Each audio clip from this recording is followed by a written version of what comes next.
conquête de la souveraineté passe avant tout par l'exploitation des ressources nationales au profit de nos populations.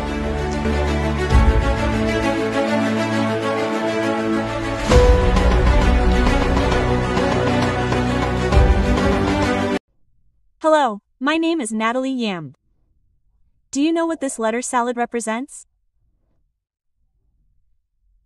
Well, these are two shipping companies that wanted to show off with Mali and got themselves straightened out.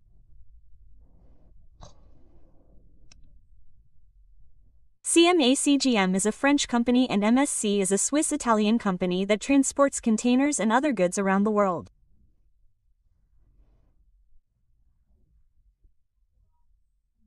On November 5th and 6th, taking advantage of a huge disinformation campaign, the biggest disinformation operation in recent years, launched in October by the French Ministry of Foreign Affairs, which sought to make people believe that Mali was on the verge of collapse and that the capital Bamako was surrounded by terrorists.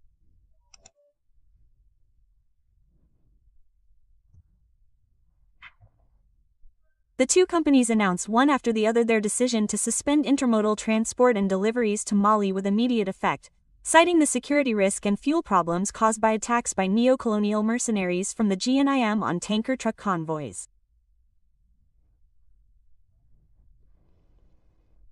But when you're sent, you have to know how to send yourself. After the local representatives of the two companies were summoned by the Malian Ministry of Economy and Finance and the Ministry of Transport, and after the announcement was vigorously made in the branches, the guys said that they were resuming their activities in Mali.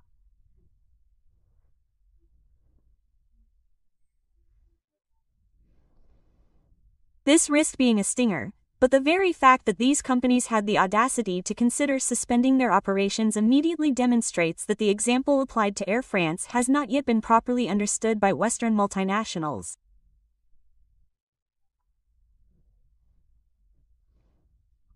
It was therefore necessary to remind them in French in the text. Every time a company that has received authorization to operate commercially tries to play politics, it will be permanently banned from operating in Mali. Air France is still in a gigantic mess because of the regrettable attempt it made in 2023. The first Gao is not Gai Gao, which is Niata as we say back home. I strongly suggest that the three heads of state of the AES, but the others may also listen, put in place legislation that requires all foreign multinationals to first deposit a substantial deposit with the public treasury before they can start operating in a country. I'm talking about billions of dollars in revenue and profits. No small sum, Mala.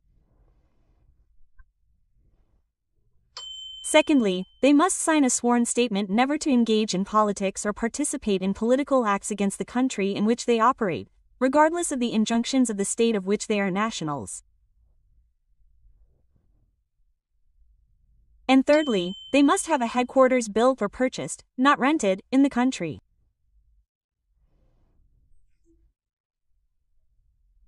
If you make a mistake like Air France or the two Osos last week and want to stop your activities overnight to the detriment of your local customers and the economy of the country, your deposit will be seized, your headquarters will be seized, and you will be ejected forever.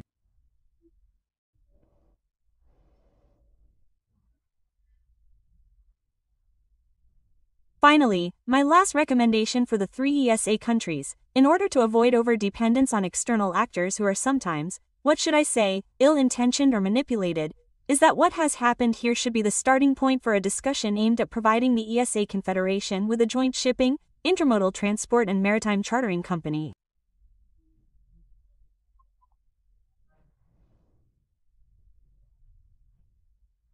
Just because we are a landlocked country, just because you do not have a coastline, does not mean that you should not make money from the sea. On the contrary, this is precisely the case in which it should be done. It is the sign of great intelligence and strategic vision. Peace out.